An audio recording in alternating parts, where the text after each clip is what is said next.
Welcome to Blizzard Fire. We hope this video helps fire up your solution. You start by verifying prerequisites.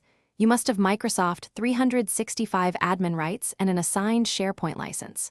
Once confirmed, choose the site type, communication for broadcast or team for collaboration, because that determines templates and permissions. Make sure to map site owners and membership groups now to avoid later permission cleanup. Finally, pick a clear site name, the URL fragment, and the default language. These are hard to change later. Once done, open the SharePoint Admin Center and click Create Site to begin. Now you fill in site details.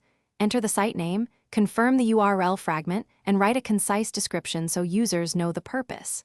Select privacy, public or private, and apply sensitivity or retention labels as required.